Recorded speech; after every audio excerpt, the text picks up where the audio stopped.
The father didn't even look back. He dropped his disabled son at the bus stop as if he were leaving a piece of luggage.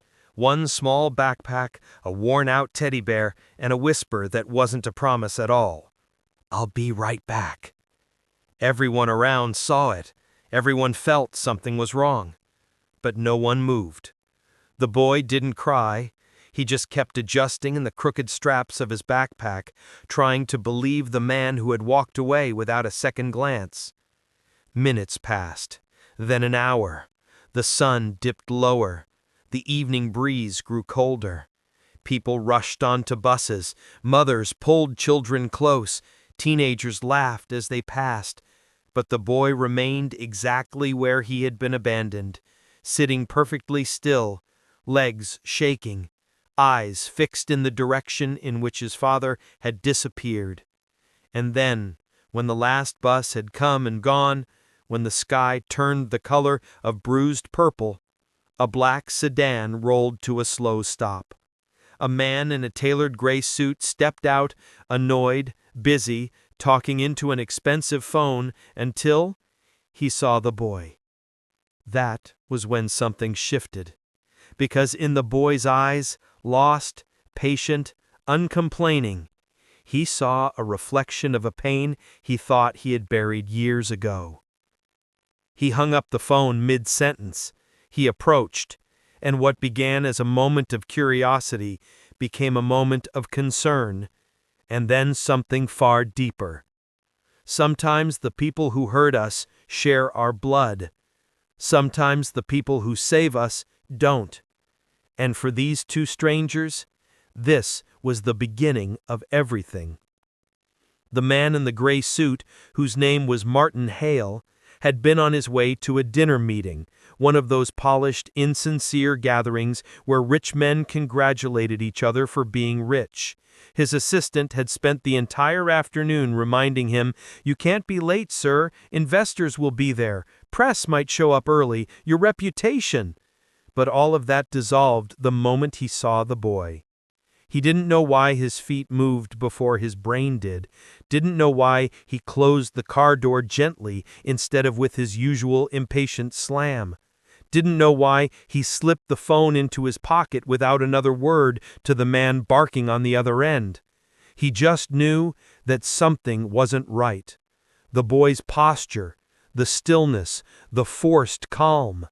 It was the kind of quiet that didn't belong on any child's face. Martin approached slowly, as if he afraid he might scare him.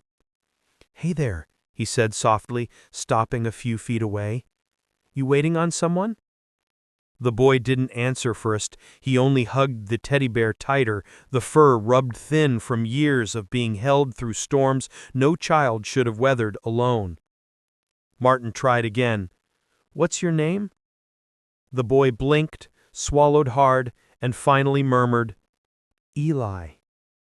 It was faint, barely there, but it was something.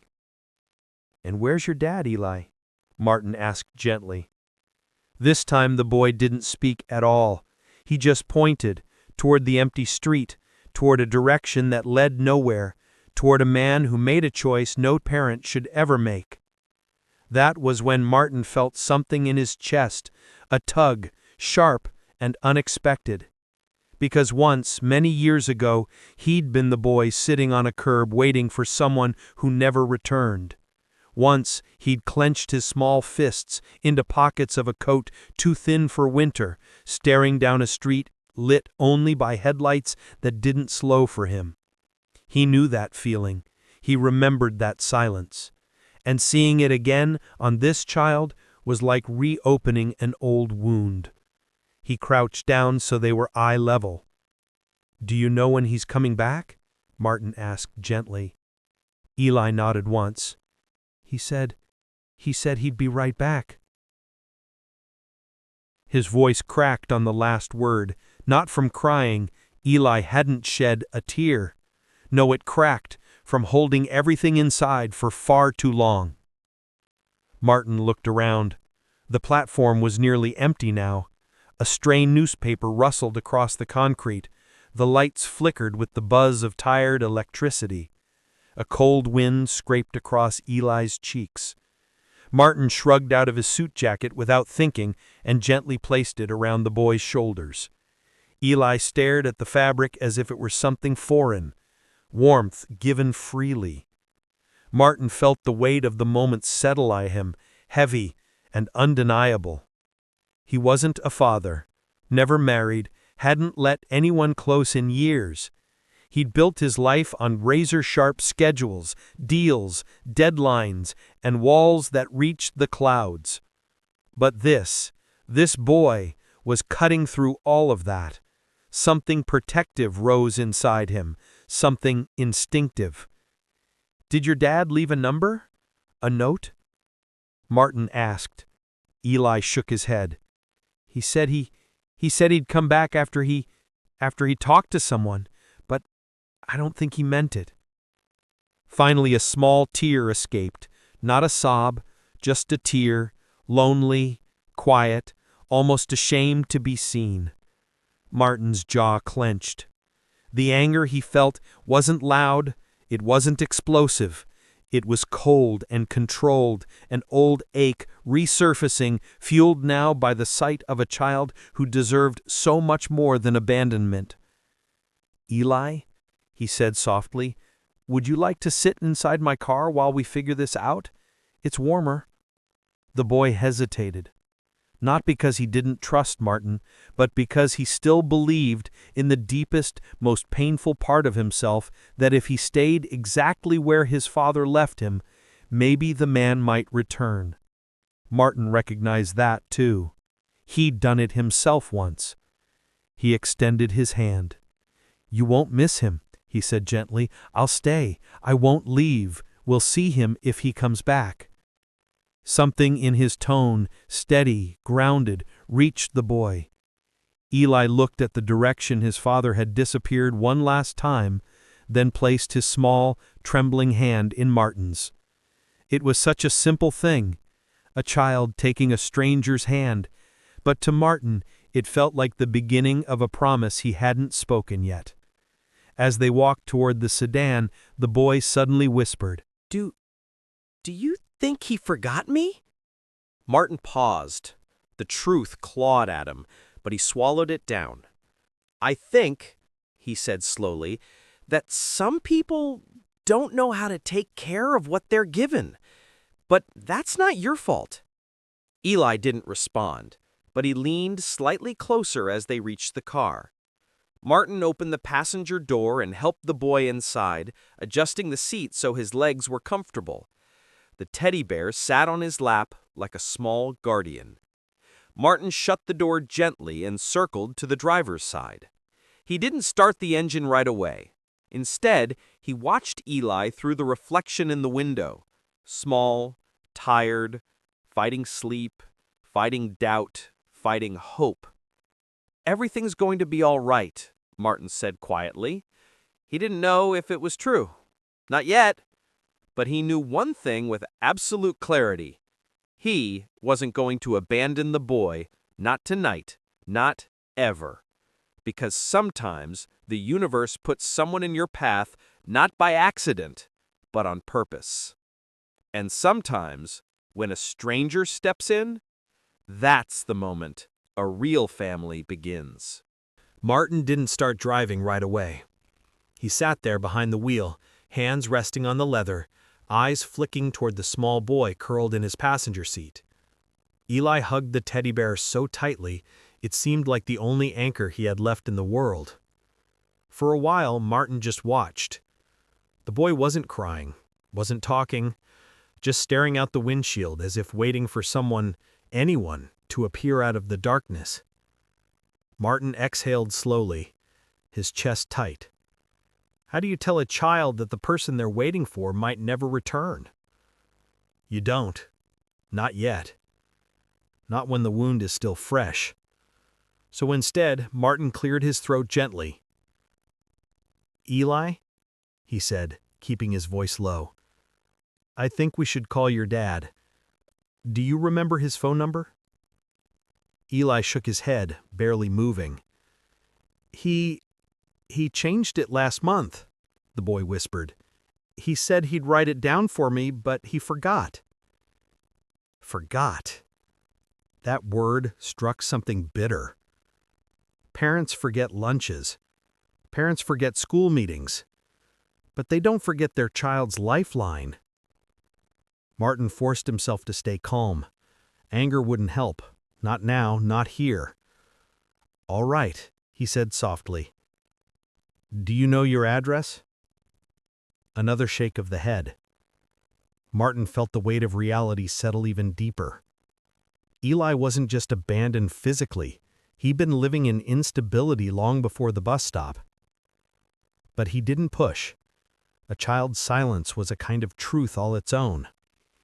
He put the car in drive and pulled away from the curb, merging onto the dimly lit road that curved around the station. Eli watched the passing streetlights with wide, uncertain eyes. Are we going home?" he asked quietly.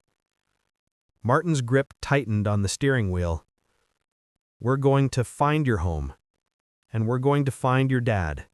I promise we're not giving up." The boy nodded once, as if trying to borrow courage from Martin's voice. Martin drove slowly, scanning the sidewalks, alleys, and nearby parking lots. Nothing. No man pacing, no man returning to look for a lost child, nothing that suggested remorse or panic. He pulled into a nearby convenience store whose fluorescent lights buzzed against the night sky. "Wait here," Martin said gently. "I'll be right outside." Eli nodded, hugging the bear tighter. Martin stepped out and approached the glass door. A young cashier stood behind the counter, scrolling through her phone. He showed her a quick photo he'd snapped of the boy from inside the car, just in case Eli's father had been inside earlier. "Have you seen him? Or the man who was with him?" The cashier barely looked up. "Nah, haven't seen a kid like that today." Martin thanked her and stepped back outside, frustration burning beneath his ribs. This wasn't going to be easy. He opened the car door and crouched beside the passenger seat again. "Eli," he said softly, "think carefully. Before your dad brought you here, did he say where he was going?" Eli looked down at his teddy bear, smoothing the fur with shaking hands. "He said he had to meet someone. A man in a brown jacket." Martin waited. Children remembered details adults overlooked. "He said they were going to talk about money, and that he didn't want me to hear." The boy's voice trembled. It was enough.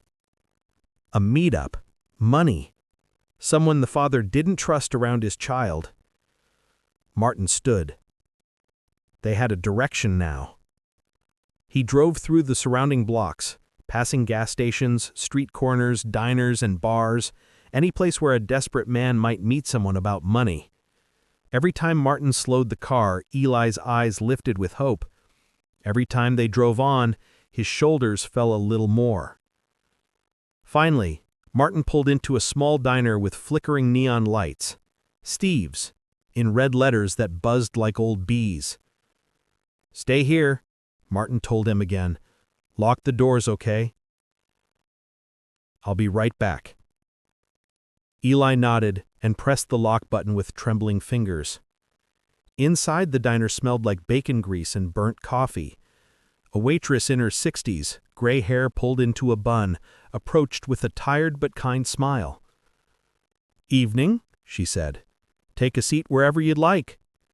Martin shook his head politely. "I'm looking for someone. Tall man, dark jacket, probably rushed. Might have had a child with him earlier." She frowned thoughtfully. A man came in yelling on his phone about needing money, maybe 10 minutes ago.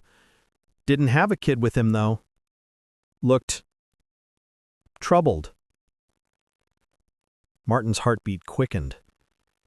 "Which way did he go?" She pointed toward the back exit. "Out that door, toward the railroad tracks." He thanked her, tossed a bill on the counter, and hurried out. The tracks weren't far, just behind a row of warehouses, dimly lit by a few rusty street lamps. He walked quickly, scanning the dark edges, listening for voices. A train horn wailed in the distance. Then, faint but unmistakable, he heard shouting. He moved toward the sound, boots crunching on gravel. Two men stood near a freight container, one in a brown jacket and one yelling with frantic hand gestures. The description was unmistakable. Eli's father. And he wasn't looking for his child at all. He was arguing about money, about a deal gone wrong, about disappearing. Martin froze behind a stack of wooden pallets, listening. "I dropped him off, all right. He's old enough to wait. I just need the cash before—" Before what? Martin's blood turned cold. This wasn't a desperate mistake. This wasn't a panicked parent. This was intentional. The man had abandoned his child to make a deal.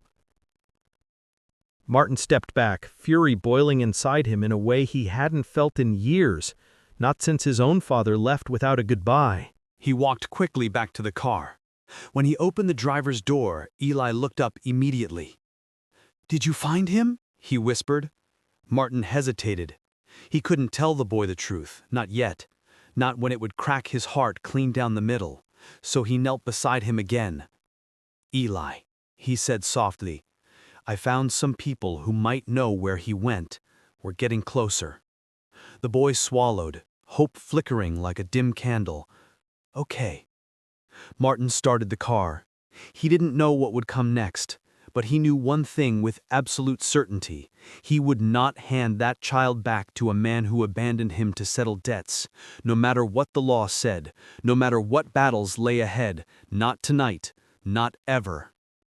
As they drove into the deepening night, Eli finally leaned his head against the seat and whispered, almost too soft to hear, "Thank you for not leaving me." Martin's throat tightened. "You're not alone anymore," he said quietly. "I'm not going anywhere." And for the first time in years, Martin felt that the words were true. The night felt heavier now. Not darker, just heavier, as if the air itself understood what was coming. Martin drove in silence, hands clenched around the leather steering wheel. His jaw was stiff, his mind a storm. He had seen many things in his life. Deals gone wrong, betrayals that cut deeper than knives, families torn apart by ambition or greed. In the world he once came from, morality was flexible and loyalty was rare. But what he'd witnessed at the tracks wasn't a mistake. It wasn't desperation. It wasn't a moment of weakness. It was abandonment. Cold, deliberate, calculated, and Martin couldn't understand it. He kept glancing at Eli, who had finally fallen asleep, curled into the passenger seat, small hands still gripping his teddy bear. The boy's breathing was shallow, like someone who never quite felt safe. Martin's chest tightened. "How could anyone leave you?" he murmured, not expecting an answer. The car hummed down the road toward the residential blocks on the other side of the station, the direction Eli's father had stormed off after his argument. Martin didn't have a complete plan, but one thing was clear. He needed answers, and he wasn't leaving without them. When he reached the dimly lit street where he suspected Eli's father lived, Martin parked his car in the shadows. Houses lined the block, tired-looking duplexes with peeling paint and yards overgrown at the edges. It didn't take long to spot the man. Eli's father marched up the steps of a rundown apartment building, yanking open the lobby door, disappearing inside. He wasn't panicked. He wasn't remorseful. He was furious, but not for the right reasons. Not because he left his child alone, because his deal wasn't going the way he wanted. Martin sat there for a moment, trying to calm the trembling in his chest. He hadn't felt anger like this in years. Not righteous anger, the kind that comes when the powerless need someone to fight for them. He turned the engine off, opened his door, and stepped out. For a moment he looked back at the sleeping boy. Eli didn't even stir. "You deserve better than this," he whispered, "and I'm going to make sure you get it." He walked toward the apartment building with a slow, steady stride. He wanted to storm inside. His body wanted that. His anger wanted that. But years of experience taught him something important. The first person to shout is usually the first person to lose. So he pushed open the lobby door and climbed the stairs one at a time, listening. Voices drifted from the second floor, loud, agitated, dripping with bitterness. He followed the sound. A door stood slightly open. Light spilled into the hallway. Inside, Eli's father paced angrily across a small, messy living room. His voice was sharp, tense, throwing curses into the air like broken glass. "I did what you told me," he hissed into his phone. "The kid is out of the picture, all right? I just need the money, no questions, no delays." Martin froze. Every muscle in his body locked. Out of the picture? The words echoed, until something inside Martin snapped clean in half. He pushed the door open fully and stepped in. The man spun, startled. "Who the—" "We need to talk," Martin said, voice low, controlled, too controlled. The man's eyes narrowed. "Do I know you?" "No, but your son knows me." The silence cracked in the air like thunder. The man stepped back, face twisting. "Listen, I don't know what you think you heard. I heard enough." Something dangerous flickered behind the man's eyes. "Where is he?" the man demanded. "Where is Eli?" Martin didn't answer. "Is he safe?" He fired again, louder. "Is he with you?" Still no answer. Because Martin wanted the man to feel it, the uncertainty, the fear, the helplessness he'd forced onto a child. The father's voice rose. "Is he hurt? Did something happen?" It took everything in Martin to remain calm. "Something happened," Martin said softly, too softly. "You left him." The man opened his mouth, but no sound came out. So Martin stepped closer. "I watched that boy sit on a cold bench for over an hour. Do you know how many people walked past him? How many ignored him? How many didn't even look?" The father swallowed, eyes darting around the room. "And do you know what he said to me? He said you would come back. He said you always keep your promises." The father flinched, not out of guilt, out of annoyance. "You don't understand," he muttered. "It's complicated." "No," Martin said sharply. "It's not." He took another step. "You abandoned your child to cut a deal." The father's eyes hardened. "You don't know anything about my life, about what I'm dealing with." Martin's voice dropped to a whisper. "I know enough to say this.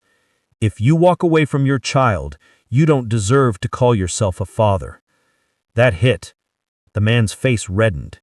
"You have no right to judge me," he snapped. "You didn't raise him. You don't know what it's been like."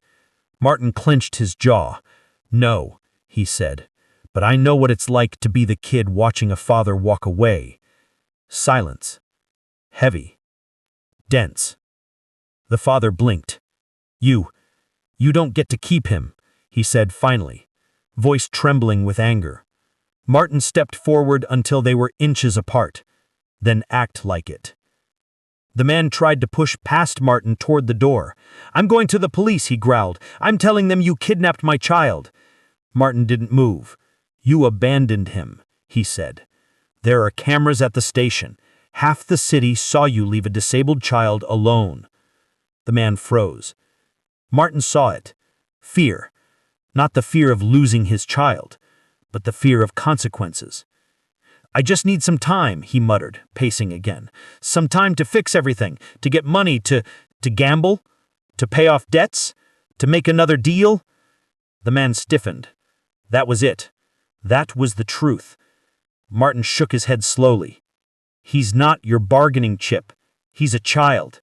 He's my child!" he exploded. "And you treated him like disposable luggage." The man froze again. His chest rose and fell, breath fast and uneven. Something in him cracked, not open, not into guilt, but into raw panic, because he knew this time he wasn't walking away without consequences.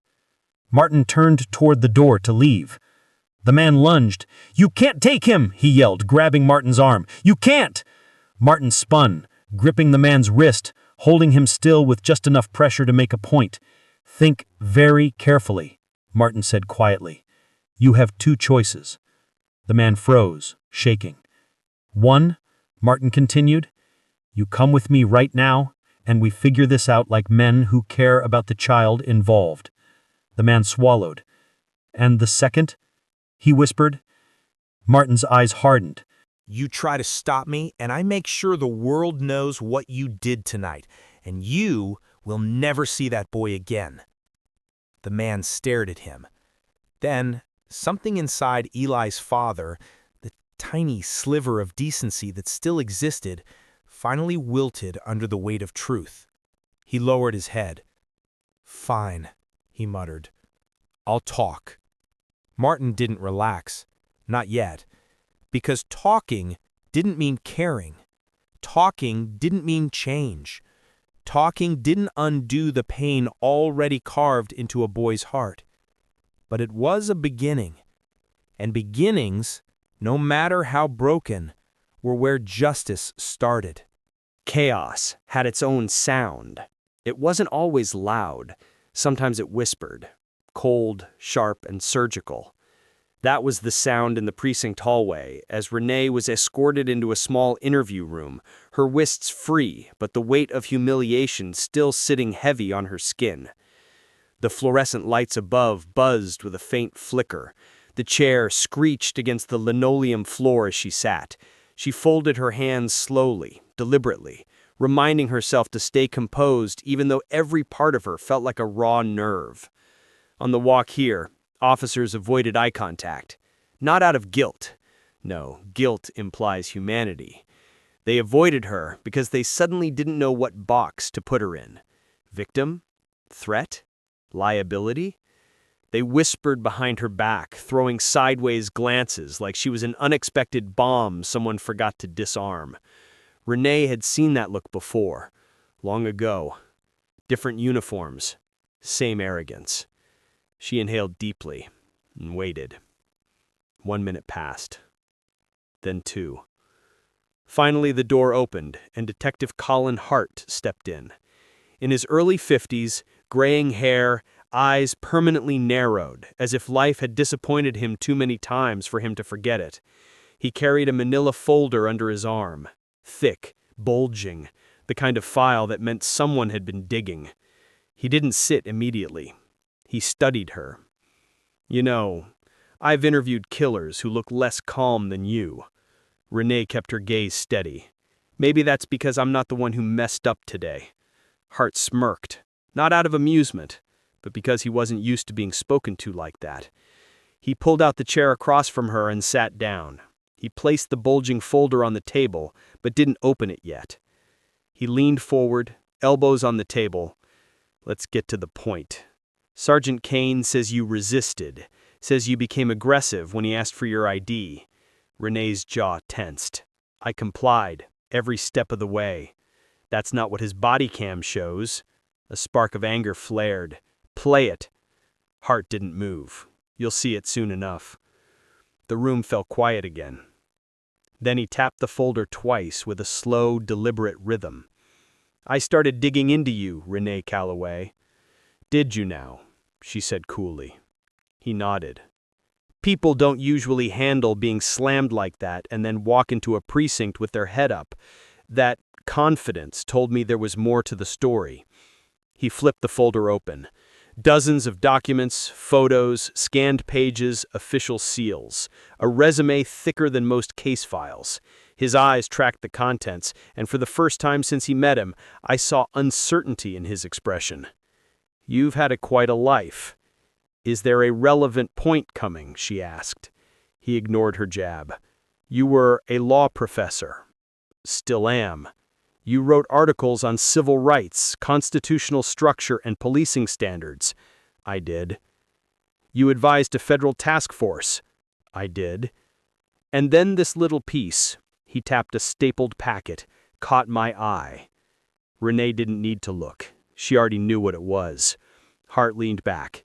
You wrote the use of force limitations adopted statewide in 2021. Renee stayed silent. And the Miranda clarifications 2 years later. Still silent. And the statute on discretionary detainment, the one Sergeant Kane violated today. He closed the folder softly. The sound echoed like a gavel. You wrote the law, Hart said, voice low, almost stunned. The one he broke. A cold, sharp satisfaction slid through Renee's body. Not joy, not vindication, but relief. Relief that the truth was finally out in the open, sitting on that metal table with the force of undeniable fact. Hart let out a long exhale, rubbing a hand down his face. Do you have any idea how bad this looks for him? For the department? Renee's tone was calm, almost too calm. I know exactly how bad it looks. Hart narrowed his eyes. Why didn't you say anything earlier?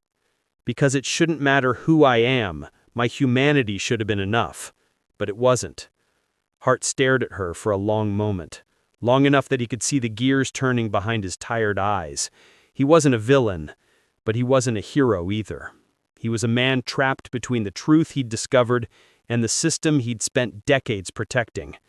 You know, I've seen cases like this burn entire precincts to the ground.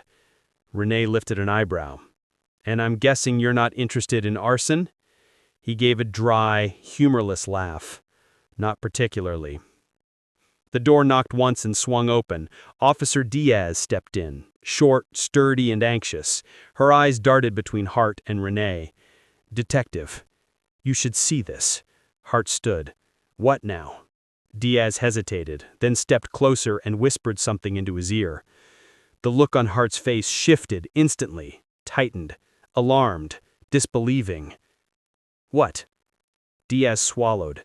The body cam footage. It's worse than we thought.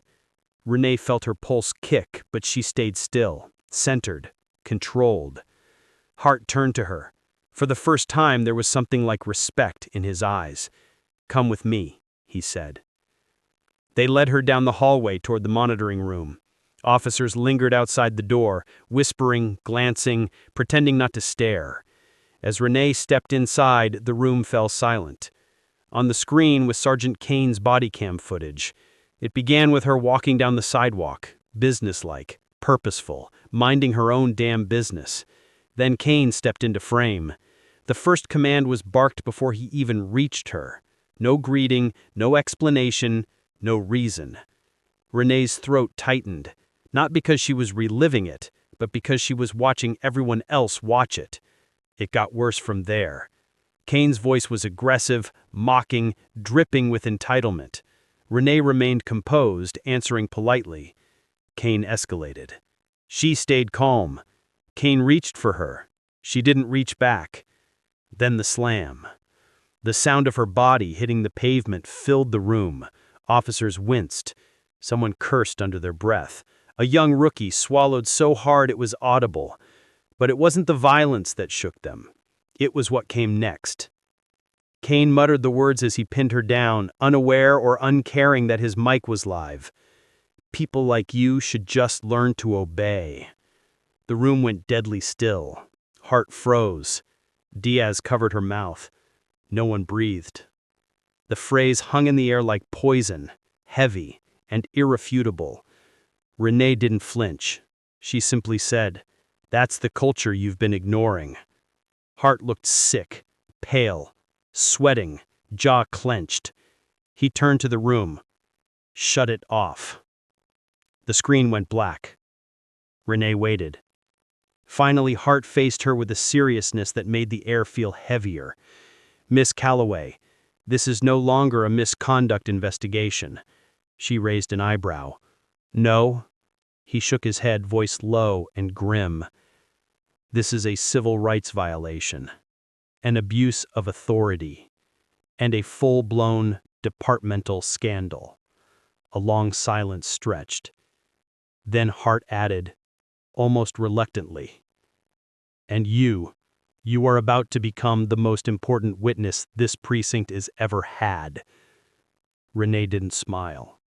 But the truth, the revelation, was complete. And it was only the beginning. The next morning, the world did not wake up quietly. The sun rose, but it rose into a storm. Renee hadn't slept, not really. She'd tried. She'd made chamomile tea, dimmed the lights, wrapped herself in the soft gray blanket her sister gave her years ago. She even tried meditation. But her mind replayed every second of the body cam footage, every mocking word, every ounce of that arrogant force slamming her into concrete. She wasn't haunted by what happened. No, she was haunted by what the world would do with it. She had been in enough legal battles, enough public hearings, enough policy wars to know exactly how fast a story like this could grow and how violently it could explode. And she was right. When she woke at 6:47 a.m., her phone was vibrating so hard it nearly slid off the table. Not with one call, not two. 33 missed calls, hundreds of notifications, dozens of emails flagged urgent. Her voicemail box was full. Her text messages were chaos. "Call me right, see this. CNN contacted us. They want your statement. Your name is trending. They're chanting outside the precinct." Her heart clenched. She didn't need to guess. It had gone viral. She threw on clothes, grabbed her bag, and rushed to her laptop. As soon as her browser opened, the headlines hit her like a brick. "Sergeant slams woman to the ground, unprovoked. Body cam captures people like you comment. Woman he attacked wrote the law he broke. Calls for immediate termination." And one that sent a strange heat through her chest. Renee Calloway, legal scholar, civil rights advocate, survivor. She sat back slowly. Her name wasn't supposed to be attached. That meant one thing. Someone leaked it. Intentionally. Her phone buzzed with an incoming call. Unknown number. She answered cautiously. "Hello?" "Ms. Calloway," a deep, calm voice asked. "This is Deputy Chief Rowan. We need you at the precinct immediately." Of course they did. "What's happening now?" she asked. A long, weary sigh. Everything. The precinct didn't look like a workplace anymore. It looked like a battleground. Dozens of protesters gathered outside, holding signs that read, "No more protected abuse. End the badge immunity culture. Justice for Renee." Some were angry. Some were crying. Some just stared at the building like it had betrayed them. News vans lined the street, cameras angled toward the entrance, reporters buzzing, waiting. The air smelled like coffee, cold wind, and tension. Diaz met her at the back entrance, a place far from the cameras. "You okay?" Diaz asked quietly. Renee nodded. "You?" "No," Diaz admitted. "Nobody is. It's big." Diaz wasn't exaggerating. Inside, officers looked shaken. Conversations died when Renee passed. Some stared with guilt, some with shame, and some with fear. Only a handful glared, but they glared with the look of people who knew the ship was sinking and were angry she wasn't sinking with them. The deputy chief waited in the conference room, a tall man with dark eyes and a reputation for being fair but strict. Today he looked like someone holding his breath in a burning building. He motioned for Renee to sit. "Thank you for coming." "Did I have a choice?" she asked. "Honestly, no." He folded his hands. "Sergeant Kane has been placed on administrative leave." Renee raised an eyebrow. "Paid?" A pause. "Yes." She gave a cold laugh. "Of course." He didn't argue. He didn't defend it. That at least was something. "We've opened an internal investigation. The DA wants to meet with you. The Civilian Review Board is calling an emergency session. The mayor is furious. The governor has been briefed." "Why?" asked Renee. He blinked. "Excuse me? Why is the governor involved?" The deputy chief swallowed. "Because the footage has been viewed over 9 million times since last night." Renee stared at him. 9? 9 million? He nodded grimly. "And your role he continued carefully, creates a legal nightmare. Renee leaned forward. My role as the person he assaulted, or the person who wrote the law he violated? He hesitated. Both. He slid a folder toward her. Inside were printouts of tweets, news articles, opinion pieces, and demands for systemic reform. Her picture, her actual face, was everywhere. She exhaled slowly. I didn't want this. I know, he said softly, but it's happening. In another room, officers whispered, Did you see the footage? Horrible. Kane is screwed. She wrote the law? Damn! Do you think she'll sue? She should. This is going to bring the feds. No question. One voice, sharper than the rest, muttered, She's gonna bury us. Renee heard it. She didn't react. They weren't wrong. Later that afternoon, the mayor called a live press conference. The whole city watched. Phones buzzed. Televisions glowed. Reporters typed like they were racing the clock. The mayor stood stiffly at the podium, hands gripping the edges. We have witnessed unacceptable conduct, she said solemnly. No citizen deserves such treatment, especially not the very person responsible for ensuring such abuses never occur. Renee flinched. There it was again. Her identity, her work, thrown into the blazing furnace of public outrage. This department, the mayor continued, will cooperate fully with both state and federal investigators. Effective immediately, Sergeant Kane is suspended without pay pending full review. The media erupted. Citizens cheered, but inside the precinct, the reaction was fractured. Some officers nodded grimly, some shook their heads in anger, and a few, like Kane's loyalists, glared at the screen with pure resentment. The deputy chief stood behind them all, watching the divide grow. This is the fallout, he murmured. By evening, Renee was back in the interrogation room, this time with legal counsel and representatives from internal affairs. Her lawyer, a sharp woman named Evelyn Rowe, leaned over. They're going to try to soften responsibility. Don't let them. Renee nodded. But the person who walked in wasn't internal affairs. It was Sergeant Kane, in handcuffs, escorted by 2 federal agents. The room froze. Kane's face was red with fury, humiliation, disbelief. When his eyes landed on Renee, they sharpened with a hatred that no badge could disguise. He sneered. Hope you're happy. Renee didn't blink. I'm not happy. I'm just done being quiet. Kane leaned forward and spat. You think they care about you? You think you're special because you wrote some stupid policy? Renee stared back unshaken. No. I'm special because the law works both ways, even on people who wear your uniform. Kane lunged forward, but the agents grabbed him. Enough, the taller agent snapped. They hauled him away. As the door slammed shut behind him, the deputy chief turned to Renee with a look she had never seen on a police commander before. Not fear, not irritation, not defensiveness. Respect. You just changed everything, he said quietly. Renee didn't smile. Because this wasn't victory. Not yet.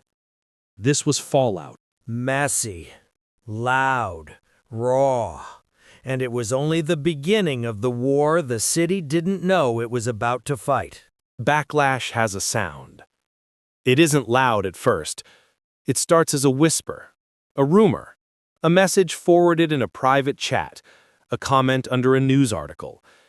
And then, slowly, steadily, it becomes a roar. Renee woke up the next morning knowing something had shifted again. Not because of the sunlight filtering weakly through her blinds. Not because of the cool silence in her apartment. Not even because of the ache in her shoulder where Kane had pinned her. No, the way she knew, her phone had no signal. Wi-Fi worked, apps worked, but her phone carrier suddenly claimed she had no service. She frowned, restarting the device multiple times. Nothing changed. She didn't panic, not yet, but she felt the first warning prickle creep up the back of her neck. She walked to her laptop, opened her secure email, and froze. 72 new messages, all marked urgent, half from community organizations, half from agencies, and some from names she didn't recognize. She clicked the most recent one. The subject line made her pulse tighten. "You should have stayed silent." The email was just a single image. Her building, her street, taken at night. She leaned back in her chair, slowly, very slowly. Her hands didn't shake, but they wanted to. Almost immediately, another email pinged in. Then another, and another. A cascade. Death threats, racist slurs, warnings, attempts to intimidate her into backing out of the testimony she was scheduled to give to both state and federal investigators. But the one that twisted her stomach was short, cold, and familiar in tone. "You ruined a good cop. Don't think there won't be consequences." No signature, no name. But she didn't need one. There were plenty of good cops who thought exactly like Sergeant Kane. She exhaled slowly, deeply. Backlash, she thought, has officially begun. By 9 a.m., she had a meeting at City Hall. The mayor's office looked like a command center, staff running back and forth, phones ringing nonstop, security hovering by every door. The mayor herself looked like she'd aged 10 years overnight. "I'm not going to sugarcoat this," she said the moment Renee walked in. "You're at the center of a firestorm." Renee crossed her arms. "I didn't light the match." "No," the mayor agreed, "but you exposed the person who did." She motioned for Renee to sit. "The unions are furious," the mayor continued. "They're claiming you edited the footage. They're claiming you provoked Kane. They're claiming you orchestrated this to push your own policies." She stared at her.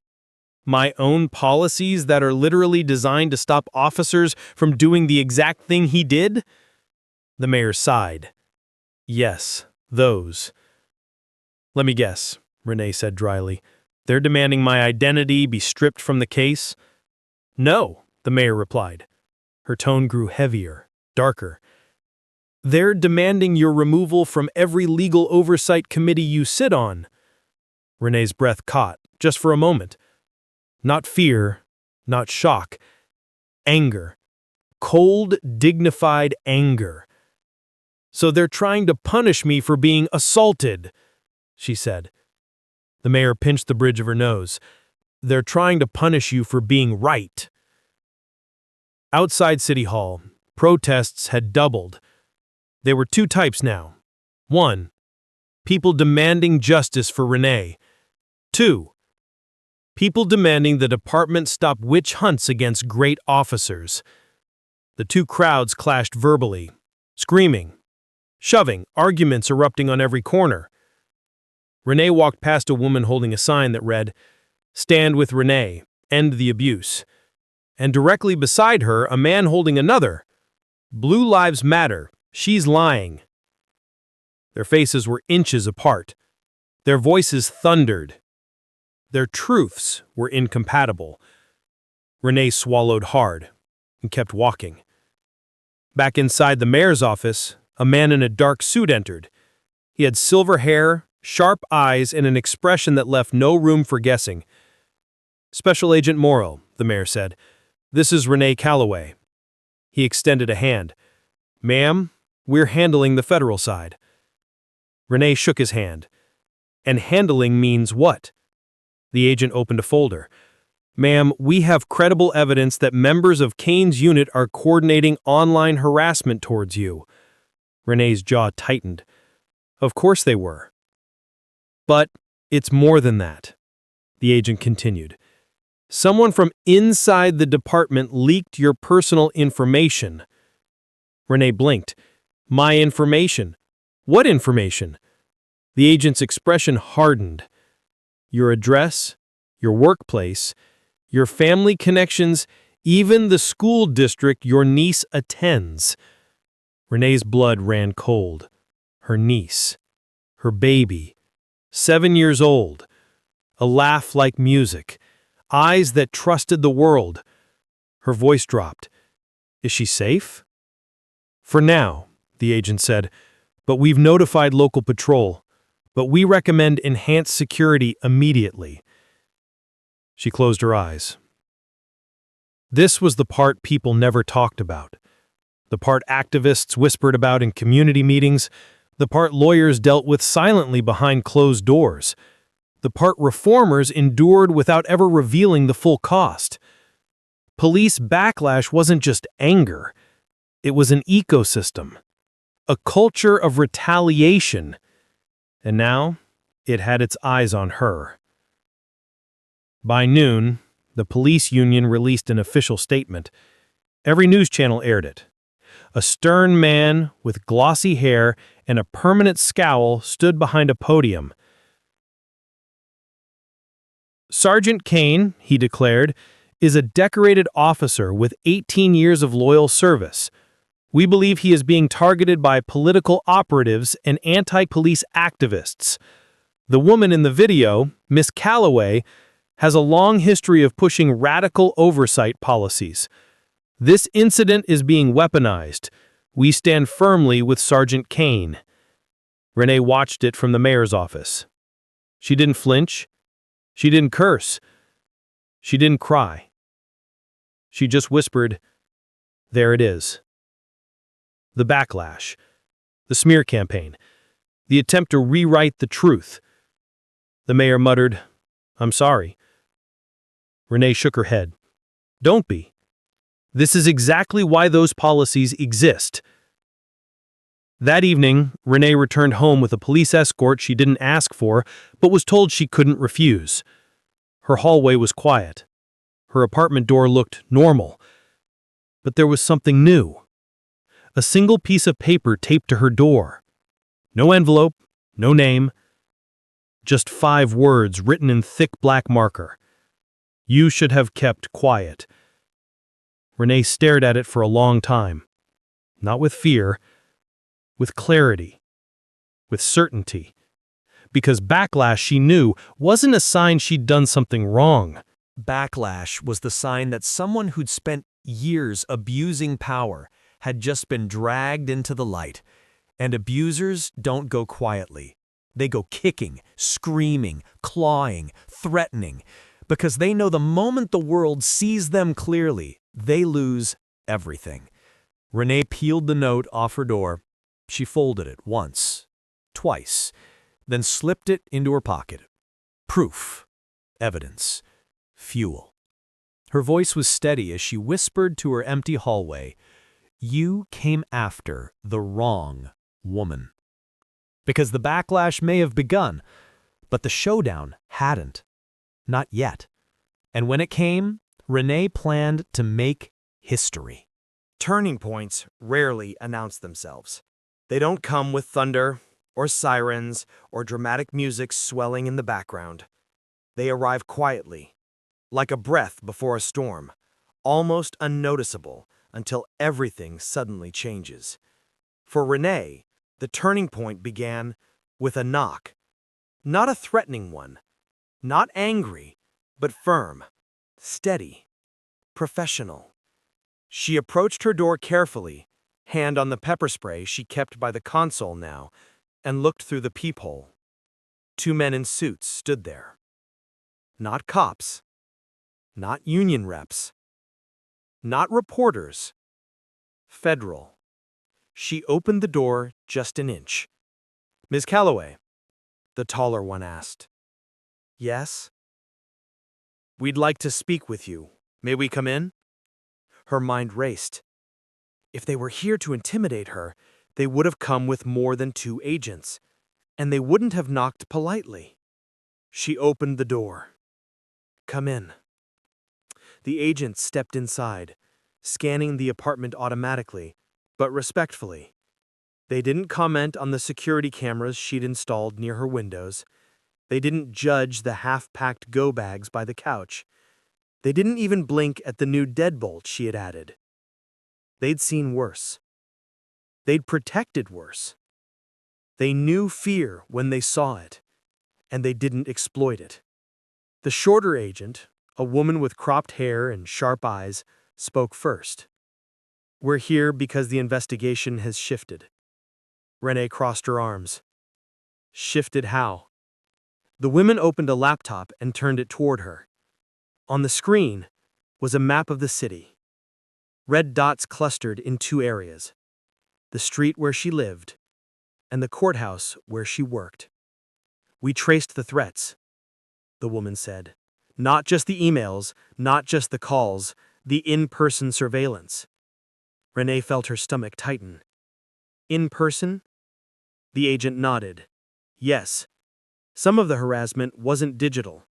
Someone scoped out your apartment multiple times at night. Someone followed you to the grocery store. Someone trailed you after your meeting at City Hall." Renee's breath caught. "So, it's officers." The agent didn't deny it. She didn't have to. Instead, she said this: "It's people connected to Kane." Renee sat down. Not because she felt weak, but because she knew what that meant. If officers were shadowing her personally, the corruption wasn't small. It wasn't isolated. It wasn't one violent sergeant. It was a network. The male agent took over. "And there's more." He pulled a file from his bag and placed it gently on her coffee table, as if it were something fragile, explosive, dangerous. Renee opened it. Her eyes widened as she scanned the documents. Financial records, internal complaint histories, body cam logs mysteriously missing in the same weeks, signed statements from officers who had quietly retired early. And at the center of it all, Sergeant Kane. His name appeared again and again. Kane's unit has a history, a long one. Every year, complaints disappear, footage vanishes, witnesses suddenly change their stories. Some of the victims were too scared to talk. Some were paid off. Some moved out of state. Renee looked up sharply. "You're telling me this goes back years?" "Yes." "And no one stopped him?" The agent raised a brow. "You've worked with this department. You tell us." Renee closed her eyes. A truth she had known, suspected, felt in her bones for years, sharpened into painful clarity. There were people protecting him. The agent nodded. "People are still protecting him." The female agent leaned forward. "But not everyone." Renee looked up. "Meaning?" The woman took out another folder. Thinner, blue cover instead of black. "This," she said, "is where things start to turn." Renee opened it, and her heart almost stopped. Statements. Signed. Sworn. From officers inside the department. Some names she recognized. Some she didn't. Some she never expected to see. Officers who were scared, bullied, threatened, silenced. Now they were coming forward. One paragraph hit her hardest. Sergeant Kane told us if we ever reported him, he'd ruin our families. Most of us believed him, some still do. But seeing what he did to Ms. Calloway, it crossed a line. He didn't just attack a citizen, he attacked the very person writing protections meant for us. Renee had to stop reading. Her throat tightened. Her eyes burned. A strange mixture of gratitude and sorrow rose in her chest. "When did this happen?" she whispered. "Last night," the female agent said. "After the union speech aired, they came in privately. They said they were done being scared." The male agent added, "The department is cracking from the inside." Renee exhaled slowly. A tension she had been carrying for days, shoulders hunched, jaw clenched, breath shallow, shifted. Not disappeared, shifted. Like a weight redistributing itself, giving her room to stand tall again. She looked at the agents. "So what now?" The male agent answered. "Now," he said, "you testify." She nodded. "I plan to." At the federal level, he clarified. Renee blinked. Federal? The female agent closed the laptop. We're taking over the case. The corruption is bigger than the city, larger than one department, and your assault is now part of a broader investigation. Renee's pulse kicked. Federal.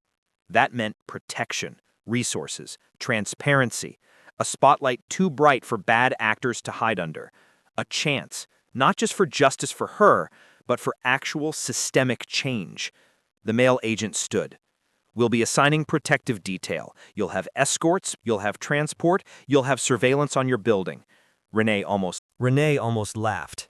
Not because it was funny, not because she felt safe, but because of the irony. The same system that once ignored her warnings was now surrounding her with protection because of how right she had been all along. She folded her hands, steadying her breathing. When do I testify? Tomorrow morning, the agent said. Early, added the woman, before reporters gather, before the union catches wind, before Kane's allies mobilize. Renee nodded. She felt ready. Not fearless, not unbreakable, but ready. The male agent hesitated, as if deciding how honest to be. There's one more thing. Renee waited. We think Kane knows the investigation is slipping away from him. Her heartbeat slowed. Meaning, the woman said quietly, he's desperate. The room fell into a heavy silence. Desperate men were dangerous. Desperate officers, with badges, weapons, and powerful allies, were deadly. Renee inhaled, deep, grounding, resolute. She stood. Then we end this, she said. All of it. Tomorrow. The agents exchanged a look, respectful, almost admiring. Yes, ma'am, the male agent said. Tomorrow. When they left, Renee stood by her window. The city lights flickered, the street buzzed softly below, a distant siren wailed. And she realized something. For the first time since this nightmare began, she wasn't alone. Officers were coming forward. Agents were taking over. The narrative was shifting. Truth was replacing rumor. Courage was replacing fear. This was the moment everything turned.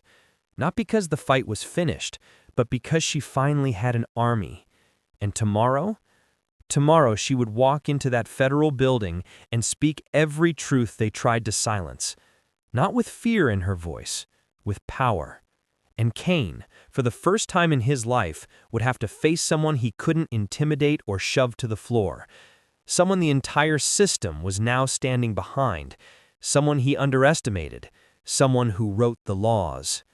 Tomorrow, the turning point would become the downfall. The courthouse hallway smelled like old wood, stale coffee, and tension so thick you could feel it buzzing against your skin. Liam sat between Ethan and Maya, his small hands gripping both of theirs. He wasn't shaking. Not today. Not anymore. His feet didn't tap with anxiety, his breaths didn't hitch. He looked steady, grounded, safe. That alone made what came next worth everything. The doors opened.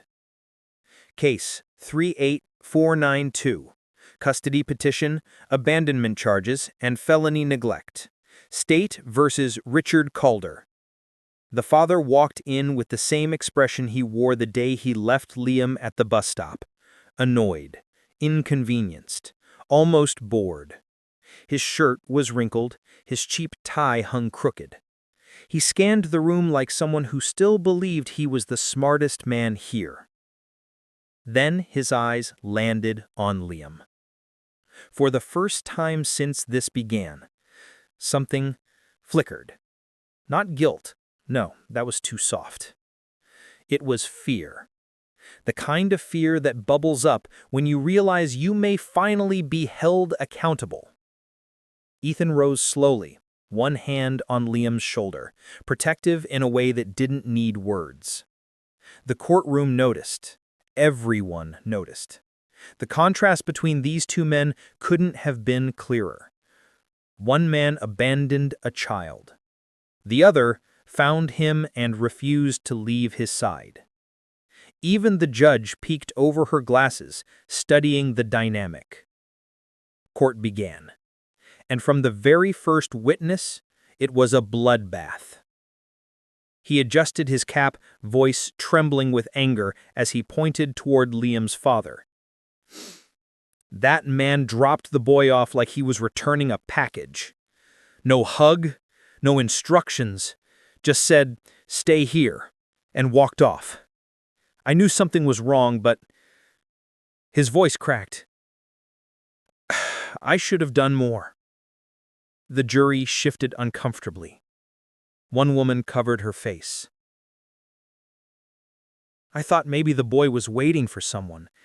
I didn't realize he'd been abandoned. If I could go back, the judge cut her off gently. You cannot rewrite the past, but you can help the court understand it. The father rolled his eyes. It was noticed. The moment played on monitors. The father dragging Liam toward the bus stop. The boy trying to keep up, stumbling on his brace. The father dropping the backpack on the ground. The father leaving. Never looking back. Gasps rippled through the courtroom. The father didn't flinch, but the jury did.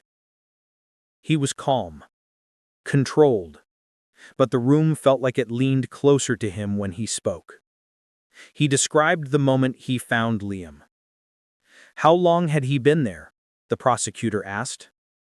At least 2 hours, Ethan replied. He was cold, scared, but he didn't complain, he didn't cry. He told me his dad said he'd be back. And was he? Ethan's jaw tightened. No. And even after we found him, the father didn't report him missing. Not that night, not the next morning, not ever. The father smirked. Huge mistake. The defense attorney asked, "Why didn't you return to your son?" The father leaned back, shrugging casually. Look, kids need tough love. Mine is soft. Always whining, always slow. I just needed a break. Besides, he's not even really disabled. He just milks it for attention. A sound erupted in the room, somewhere between an exhale and a horror-stricken groan. The father wasn't finished. I figured if I left him somewhere public, someone would deal with it. Clearly they did. Ethan's fist tightened so hard, his knuckles went white. The judge raised a brow. You believed a public bus stop was appropriate childcare? The father scoffed. I believe people overreact. Look at him. He gestured toward his son. He landed a millionaire, not like he needed me. Silence. Cold. Heavy. Final. Even his own attorney closed her eyes in defeat. Calm. Precise. A lawyer with fire in her bones. You said you needed a break. How long was this break intended to last? The father shrugged. I don't know. An hour? Maybe. A day? Possibly. A week? Could have happened. And during this break, did you intend to feed him, house him, ensure he had medical care? The father didn't answer. Maya stepped closer. Or were you hoping someone else would do it permanently? The father sneered. If someone wants him, let him have him. Saves me the trouble. It was over. Everyone knew it. Even him. She removed her glasses slowly. I have presided over neglect cases for 36 years. I thought I had seen every shade of cruelty. I was wrong. Her voice sharpened. Richard Calder, this court finds you guilty of felony child abandonment, neglect, and endangerment.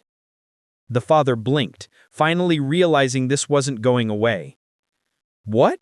Prison? For leaving my kid somewhere safe? You can't do that. Sit down, the judge ordered. He didn't. 2 bailiffs made sure he did. She continued.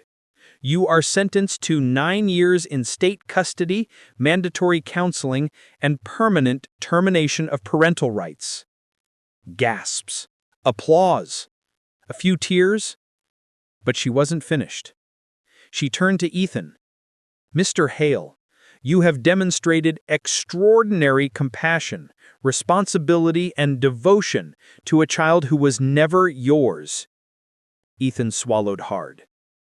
If you choose, this court will grant you full guardianship of Liam Calder.